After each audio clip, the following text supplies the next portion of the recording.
Hello everyone, welcome to our channel Olası.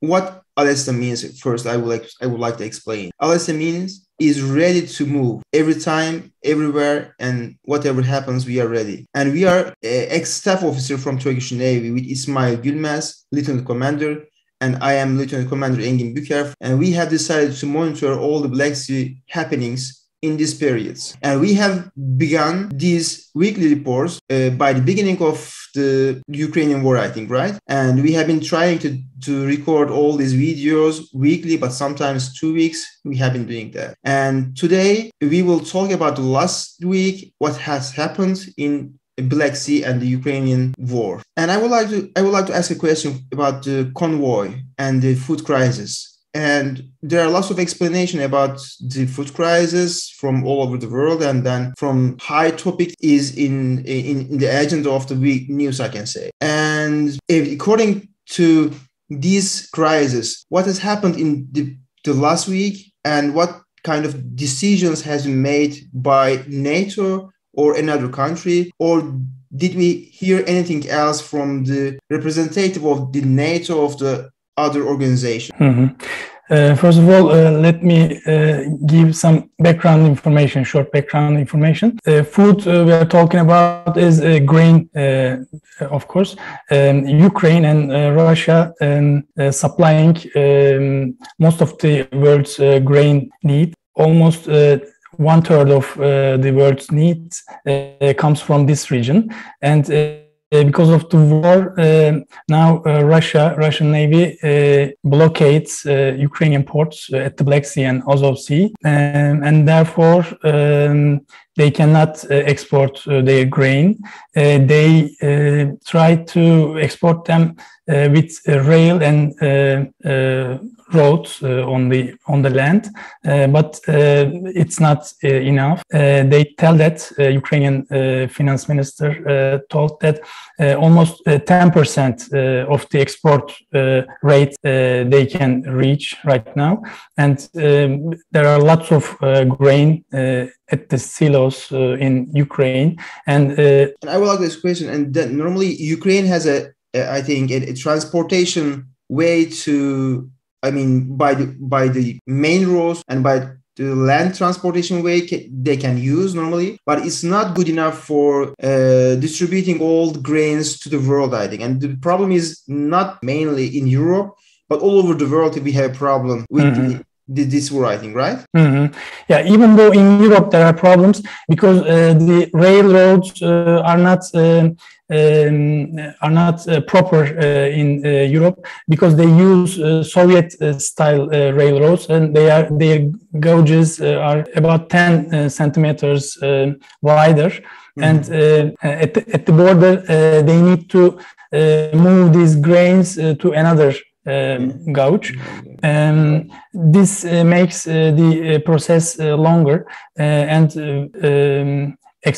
more expensive, and they use trucks to carry their grains. But for example, a big ship, a big bulk carrier, can carry 16,000 truckload grain at one time, and this gives, I think, the idea that the railroad and the other way is not enough for grain to export. And we are talking about 10% of grain, 10% of wheat.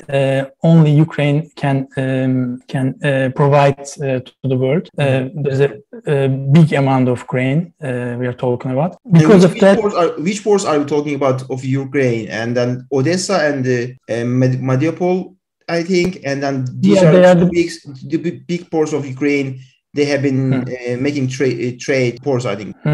Yeah, Mariupol is now sieged by Russian army, and Odessa is not, but the access to and from the port is blocked by Russian Navy. Russia has the Snake Island besieged, and they don't allow merchant vessels to go to and come from the Ukrainian ports.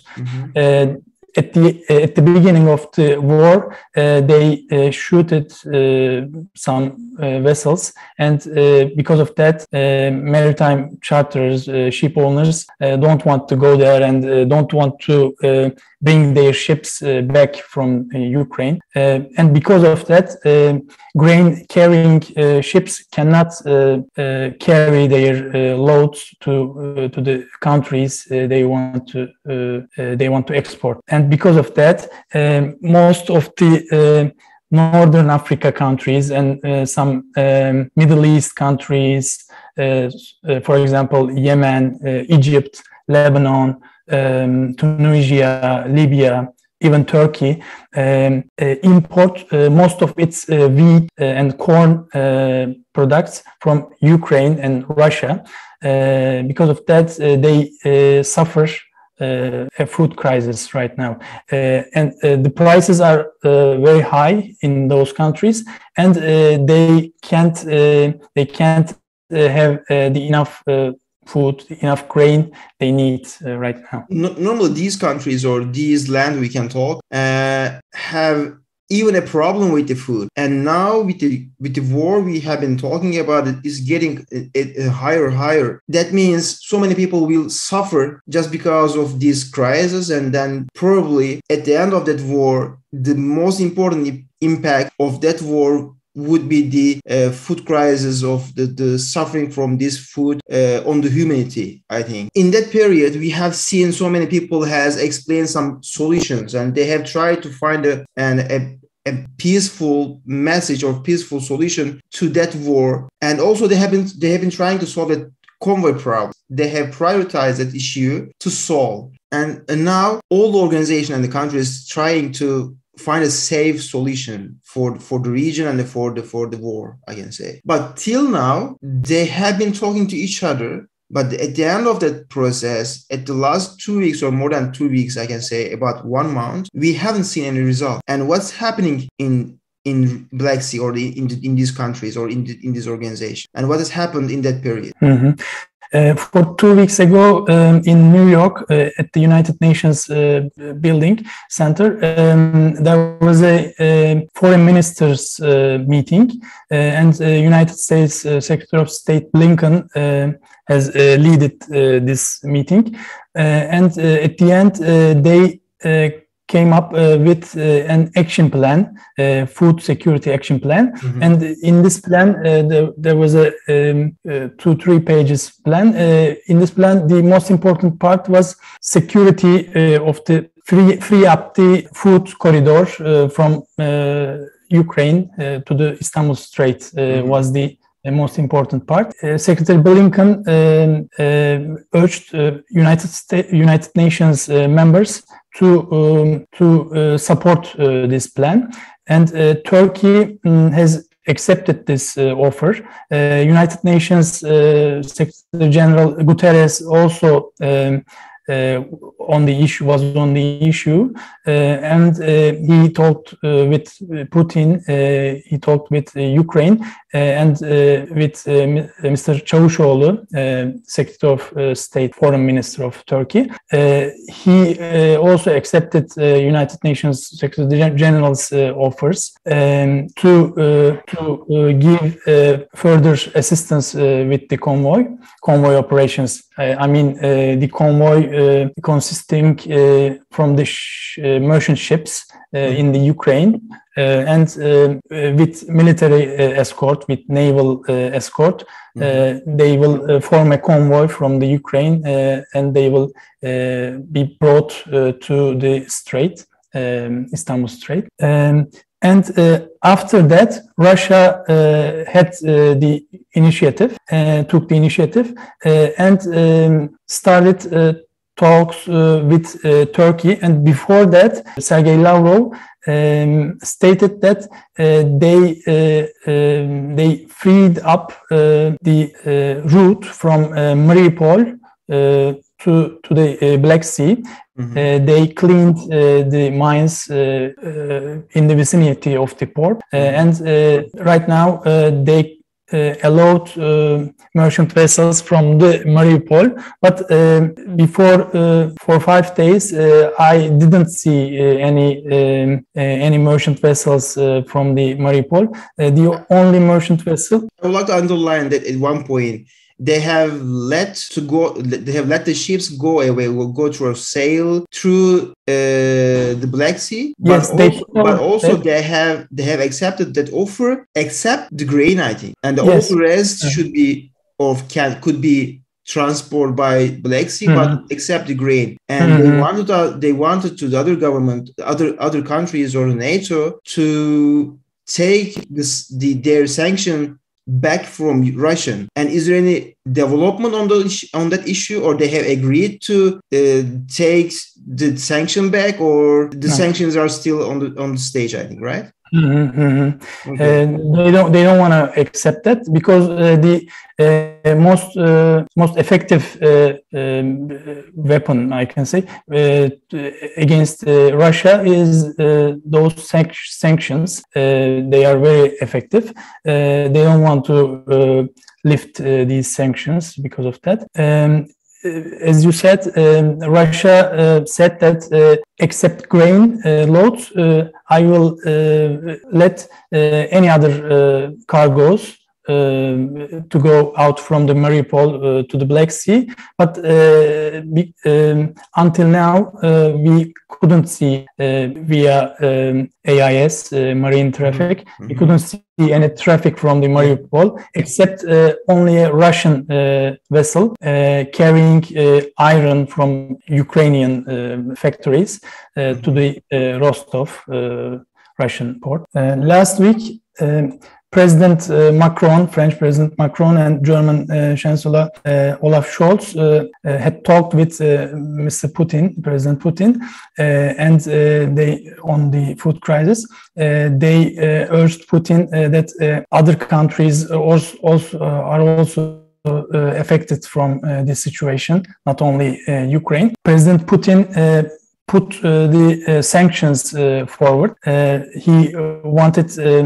In any case, sanctions would be lifted to free up the way to export the grain from the Ukraine. But the West up to now is reluctant in the situation. But even though the West doesn't want to lift the sanctions, Russia will talk, Sergei Lavrov, Foreign Minister of Russia, will talk on the 8th of June in Turkey with Turkish counterpart, and also military officials from Russia will come to Turkey. They will talk technical problems about mines in the vicinity of Ukrainian port.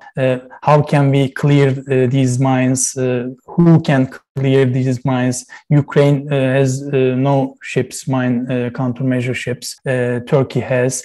There are technical talks. Who will lead the ships from the Ukraine into the Black Sea and to the Strait? They will talk about these technical issues. But President Zelensky, Ukrainian president, told on the 6th of June, Monday, he and his foreign minister were not invited to this meeting. It's interesting. It's an issue about Ukraine, directly with Ukraine, but only Russia and Turkey will talk on this issue.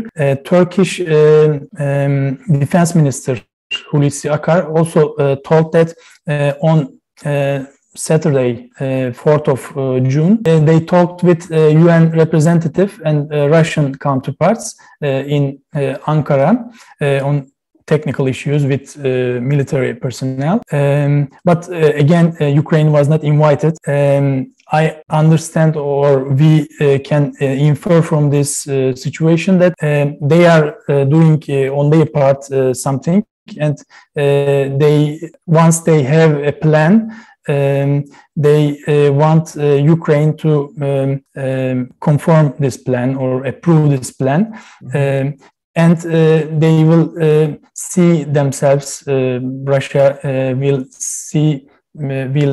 show herself that he tries to solve the problem, but Ukraine doesn't accept it, as far as I can infer from this situation. Yeah. Mm-hmm. And the last week we have seen Turkey is trying to act a kind of peacekeeper in that war, actually specifically for that food crisis, I can say. But they have been doing that with only Russia, not with Ukraine, or not trying to solve that problem in a common solution. But they would like to find a solution with Russia to implement to the ground, but with the approval of Ukraine. And that's unacceptable for the Ukraine, if you ask me. And then probably at the end of this peace process or the food crisis solution process, Ukraine will say, okay, we were not on the table, and then we have to negotiate all the details together again, because we don't know all the details, we were not on the table. And I can't see any light at that process. But if we go back to the previous round or previous happenings, and we will see, we can see that there was a mine problem before food crisis, and these two are related to each other, right? All happenings in Black Sea started with that mine issue, and the mine issue is on the table still, or do we have the same problem in Black Sea, or is that solved somehow? I don't know. Actually, Russia had told that there were several mines, several thousand mines, more than 300 mines were floating freely on the Black Sea. But after 3 mines or 4 mines were discovered, 3 from Turkey and 1 by Romania. The mines were gone. There were until since 1.5 months there were no mines detected. I think that issue was now out of the concern. That means they have cleaned or wiped all the mines, or normally wouldn't we have any problem with the mines? So it's really question marks in my head now. Honestly, normally there wasn't any problem with the mine. That was a blackmail from Russia, if you ask me. Yeah, Ukraine has had a thesis about that issue. In 2014, when Crimea was invaded by Russia, their depots of mines were captured by Russians, and there were Ukrainian mines, the mines that we saw after Romania has discovered. And Ukraine had said that these mines were somehow put on the sea. Our mines, they don't think that their mines were from the chains, freed up from the chains and go there. We have in detail worked on this issue, the current direction and current velocity and the wind velocities show us that it's almost impossible these mines to go from the vicinity of Olası or Yuzhny to Turkish Straits in a short period of time, in 1 month time. It's impossible, and the knowing of Russia, the number of those mines is questionable. How can someone know the exact number of those mines? And when you detect these mines floating on the sea, why don't you allow them to freely be on the sea as well? Why didn't you, if you counted the mines on the sea, why did you not exploded the mines?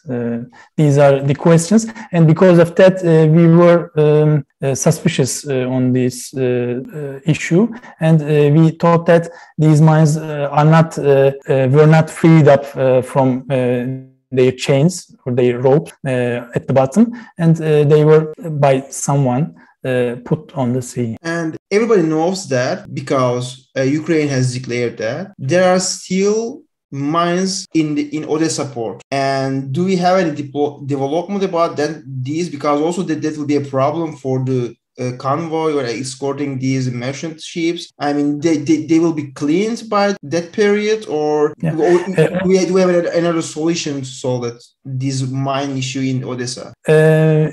Explicitly, did President Zelensky nothing say about in this context? But he said that when the ships were escorted, we can handle the mine problem. We can somehow find a way that ships can go out of the port. We can provide this solution by ourselves. There's a tricky situation, if you ask me, because if they clean all the mines just before the merchant ships for the convoy for the merchant ships, I can say, and that would be a really dangerous situation for Ukraine port, and then Russia can attack by that way. But normally that's the only way to protect their seaside from landing ships, from Russian landing ships, and they have been using these mines to protect their seaside, I can say, from the landing ship. And if they do that just before the trading or before the trade convoy, and that would work. But if they do that any couple days ago, that would be a tricky situation for Russia to use again, to consume. On the paper, also we have seen that there is another claim from Ukraine to Russia. They have stolen 4 Ukrainian ships, I think. And they have been saying maybe some idea, and Russia can use these ships against these convoy to attack. And is that possible, do you think, or what's the news and what's the ideas on internet or the news? Ukrainian sources told these claims. There are 4 Gruza M class petrol boats, very small boats, but they have weapons on the aft on the front. They have 4 Russians have 4 of them from the Azov Sea, Mariupol and Berdyansk from these ports, and also 4 boats are on Ukrainian side in Odessa. Both countries have the same boats. One has Russian flag, but they can put that flag down. One has Ukrainian flag. Ukrainians told that as Russia did in mine issue, it can also make a false flag operation and use this boat and blame Ukraine again when something bad happens. It's a claim, but it can be possible. I don't see right now any situation that favors Russia to do that, but why not? It should be in mind. It's not the benefit of Russia to attack that convoy, if you ask. And the only benefit could be a positive for Russia to cleaning all these mines alongside of Odessa, and then they can attack, and that could be dangerous for Ukraine to be careful. And the other ideas is, if you ask me, the crazy ideas from Ukraine to blame Russia is not acceptable or is not logical to do for Russia, because there are no benefits to take all the attention to Black Sea, giving a reason for NATO to go into or sail through the Black Sea is not logical for Russia, if you ask. At that point, and we have talked about Black Sea, we have talked about the convoy, we have to talk about the escorting and the mines and the other things, but all in Black Sea. And the center of these news and these happenings is Turkey. And Turkey is a peacekeeper, and Turkey is a neighborhood of Black Sea, and Turkey is a good relationship with Ukraine and Russia, and also she is a NATO member. And if we totally look at Turkey is the center of all this kind of issue. And And the most important part of the Turkish situation is the Turkish Straits, Istanbul Straits, I can say, Marmara Straits. And so I would like to talk about the Montreux Agreement, and based did that agreement, I have some questions. And the most famous one, NATO can enter into the Black Sea based on this agreement. Yeah. Right now, NATO warships can enter the Black Sea. There are some limitations, but duration limitation, for example, up to 21 days can stay in Black Sea, and in total of 30,000 tons in the total amount of ships can go into the Black Sea right now. They are not prohibited to do that according to Article 19, which is now in force. There are four different situations in Montreux Convention. First of them is peace situation, in time of peace. Second, in time of war, Turkey is not belligerent. Turkey is not at war. Third one, Turkey feels threatened of war. And fourth one is in time of war, Turkey is also at war. But right now, the situation is Russia and Ukraine are at war, but Turkey is not. Because of that, Article 19 is in force, and according to Article 19, yes, NATO warships can enter the Black Sea. That means the situation is for NATO countries' ships are the same with the peacetime, and nothing has changed for NATO country warships entering or getting out from the Black Sea. And at that point, Turkey has a special position because Turkey has a NATO membership, and as a NATO member, if NATO goes directly to the war, and that means Turkey will be in that war. My second question in the current situation is, can Russia support Black Sea with the other ships, warships from Mediterranean Sea of the another sea? Can do that? Not really. Russian warships, because Russia is at war, cannot pass through the straits. They cannot go into the Black Sea, and they cannot go out. There is only an exception to that. Ships can return to their bases. Before the war, some ships can be out of the Black Sea, and some ships which their bases are out of Black Sea is right now at the Black Sea, can return to their bases. There are ships from Baltic Fleet and Pacific Fleet, I think, in the Black Sea. They can return to their bases if Russia decided so. And also in the Mediterranean, there are 4 ships, 2 submarines and 1 frigate and 1 corvette of Black Sea Fleet of Russia. They can return to their bases, which are Sevastopol and Novorossiysk. Otherwise, the other ships cannot go into the Black Sea to support Russian Black Sea Fleet. And the third question is, do we have any limit according to that agreement for the humanitarian ship or humanitarian warships, I can say? Normally, there is a 8-day notice limitation or regulation in the convention.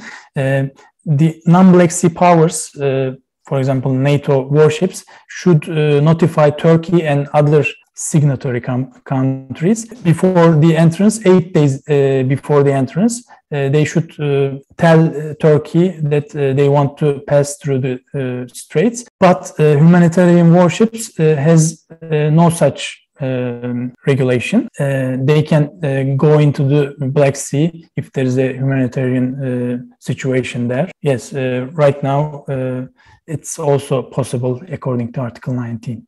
Okay, and we have sum up the agreement, and we have sum up what's possible and what's not possible. Turkey is a NATO member, and in that position, Turkey has responsibility for NATO as a NATO member, and also they have a good relationship with Russia and also with Ukraine. So they have been selling UAVs and Bayraktars to Ukraine, and there's a military relationship between two countries. And also there is an economical relationship between two countries, I can say. And also the same with Russia. And Turkey has a role in these kind of mess as a peacekeeper. But if you ask me, Turkey is not acting as a peacekeeper. And the last explanation of that last declaration of Çavuşoğlu has told us Turkey is not ready to be a peacekeeper in that war. And they have been acting a peacekeeper, but they have been keeping aside with Russia, especially for the benefits of Turkey in Syria border. And that means Syria border and what's happening in Syria is affecting the war in Ukraine. Just because of that, Turkey is managing an interesting policy in war and against Russia and with US and with NATO and also with England. And do we have an explanation from Çavuşoğlu and what will happen in the coming future and what will happen in Ukraine and what will happen in Ukraine war with Russia and with Ukraine and with NATO? Did Çavuşoğlu said anything else? Çavuşoğlu had attended a program in a state agency, Anadolu Agency.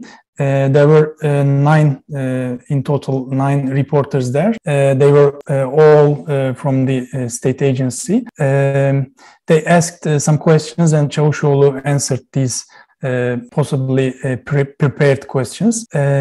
He didn't tell mainly different things. He said that we exchanging ideas with both sides, he said, and some important excerpts that I took from his program. He said that in order NATO ships not to enter into the Black Sea, Turkey has cancelled and postponed its NATO exercises in the Black Sea, he said.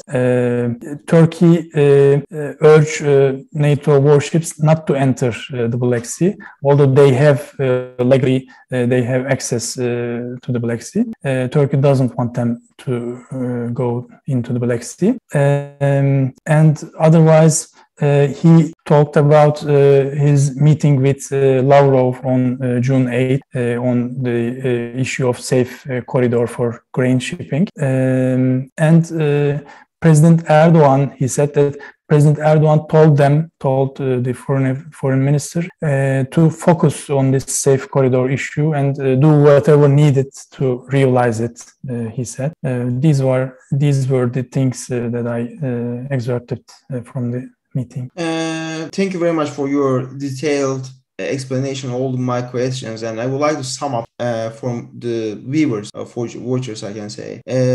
Firstly, we have talked about the convoy and the escorting all the merchant ships all along the Black Sea, and that's a really big issue, I can say, in this kind of war area to handle. And there are lots of different sides and the critical battles to solve and critical problems to solve, and each side has their own priorities, and the NATO has involved in this issue, and also UN has explained, and also in this convoy operation is really important for the food crisis to stop, and everybody is waiting an answer from the two responsible countries, Ukraine and Russia, and Russia has pushed NATO and the West to cancel the sanction against Russia which has begun at the beginning of the war. And that's really critical for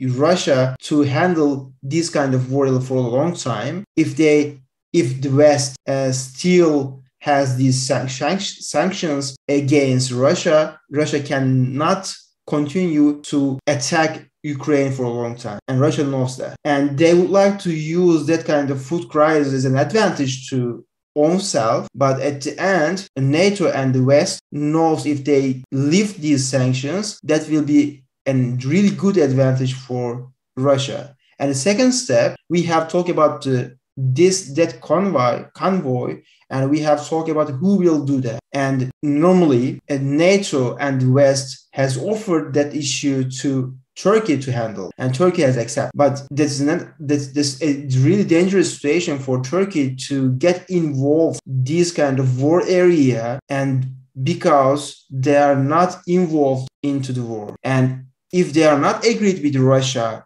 in all ballots, or if they are not agreed with Ukraine with all their expectation. And in that kind of situation, that will be a trouble for Turkey to escort these merchant ships. And also there's unknowns in this convoy, and who will do that, and what kind of warships will support, and what kind of the products will be allowed by this convoy.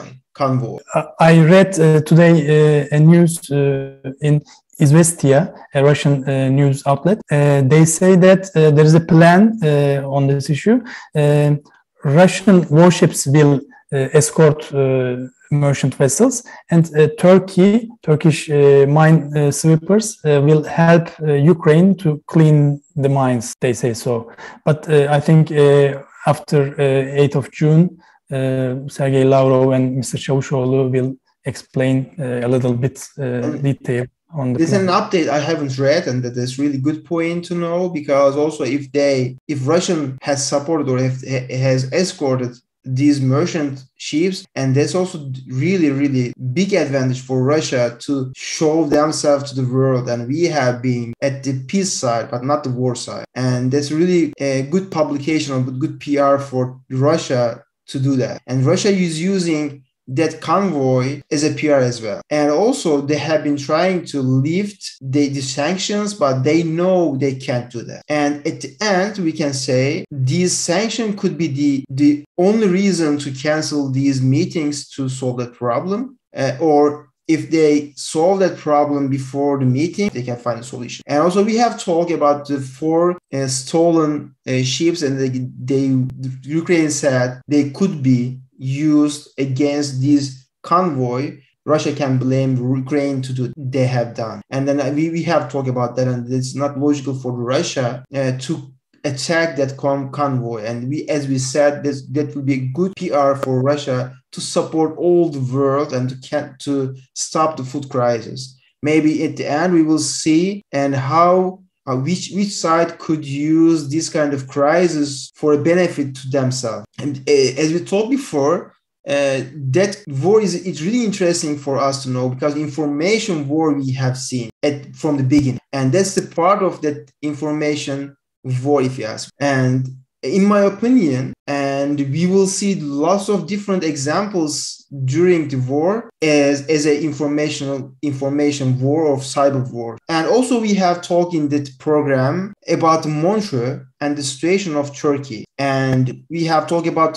if NATO warships can enter to the Black Sea, and the answer is yes. And if the Russian warships can support Russian Navy in Black Sea, and the answer is yes and no. If they are based in Black Sea, they can support. But if they are not based in Black Sea ports of Russia, and they cannot sail through the Istanbul Strait. And also we have talked about the other humanitarian warships and the other ships can enter to the Black Sea or not.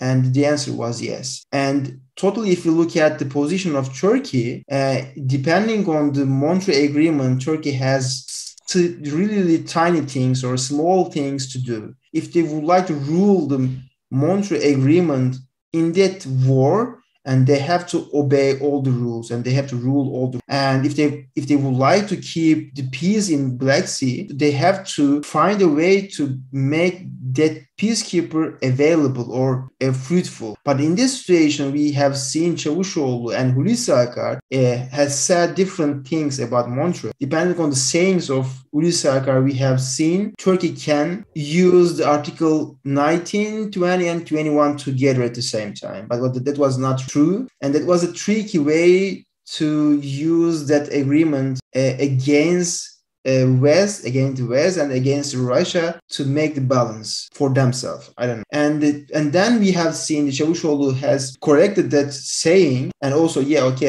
are not in a place to use Article 20 and 21, only we can use Article 19. And Article 19 says us to let the NATO or the West warships enter to the Black Sea. Turkey's hands are really tied. They have to obey the rules of Montreux for all the good of the other countries of the Black Sea and the West. And at the end, we have talked about the interview of the Anadolu Agency, state agency, with the 9 reporters with the Çavuşoğlu, and that's really unbelievable for me, if you ask me. And in my opinion, they have tried to show, okay, we have the media freedom in Turkey, but if you have invited 9 reporters from the same agency, and if you talk about the freedom of media in Turkey, that's not true. That's not the way to talk about it. And why don't you have the other agencies members, and why don't you have the other media members? And why do you read all the questions, all the answers of your questions that has prepared before, as everybody can see that? As a theater, I can say, it's just like 15 July. I would like to thank you again, and we will continue these English discussions about the Black Sea and Black Sea Report weekly. And thank you for watching us, and keep watching us, please, and see you then. Thanks for listening. Bye.